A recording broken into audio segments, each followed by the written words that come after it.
చూసొచ్చి చెప్పినటువంటి మాట గ్రామస్తులు. ఇది నాకు ప్రూఫ్ లేదు, కాకపోతే వాళ్ళు చెప్పేటటువంటి పేరు ఈ ఫామ్ హౌస్ హరీష్ రావు గారిదని చెప్తా ఉన్నారు, అందుకని అలైన్మెంట్ మార్చినారని చెప్తున్నారు. అదేవిధంగా చిన్న చింతకుంట గ్రామంలో గంగుల కమలాకర్ గారికి 15 ఎకరాల ల్యాండ్ ఉంది. అక్కడ 15 ఎకరాల్లో ఆయన కెమికల్ ఫ్యాక్టరీ పెట్టాలని కూడా వారు ట్రై చేస్తే చిన్న చింతకుంట గ్రామస్తులందరూ కూడా మరి వ్యతిరేకం చేస్తే ఆ ప్రపోజల్ ఆయన ఆపేసి, కానీ ఓనర్షిప్ వారిదే ఉందని చెప్తా ఉన్నారు. నాకు క్లారిటీగా లేదు. అయితే దానికోసం అలైన్మెంట్ మార్చిరని చెప్తున్నారు. అంటే లిటరలీ వాళ్ళు నన్ను చెరువు దగ్గర తీసుకుపోయి చూపించారు. ఫస్ట్ అలైన్మెంట్లో గంగుల కమలాకర్ గారి ద్వారా ల్యాండ్ ద్వారా పోతుంది కాబట్టి మార్చిండ్రు. ఇంకొక అలైన్మెంట్ ఈ 400 ఎకరాలు హరీష్ రావు గారిది అని చెప్పబడుతున్నటువంటి ల్యాండ్ పక్కన నుండి వచ్చేటట్టు మార్చిండ్రు. ఇంకొక అలైన్మెంటు మన నవీన్ రావు గారు అని ఎమ్మెల్సీ ఉంటారు, ఆయనది 18 ఎకరాల ల్యాండ్ ఉంది, ఆ ల్యాండ్ పోకుండా మార్చిర్రు అని చెప్తుంది.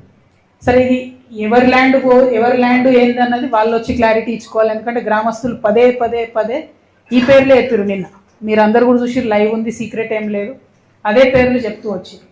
ఇక్కడ నా బాధ ఏంటంటే ఇట్లాంటి విషయాలు కేసీఆర్ గారికి తెలిస్తే ఎట్టి పరిస్థితుల్లో వాళ్ళు ఒప్పుకునేవారు కాదు. ఇది నేను ఇక్కడ అబ్జర్వ్ చేసిన నిన్న మెదక్లో. ఎందుకు ఓడిపోయినాం మెదక్ అని ఆలోచన చేసి ఇట్లాంటి పనులు చేయడం వల్ల ఓడిపోయాను. కేసీఆర్ గారి కళ్ళకు గంతలు కట్టి ఇట్లాంటి పనులు చేయడం ద్వారా ఓడిపోయాను. సరే, నేను బీఆర్ఎస్లో లేను, కానీ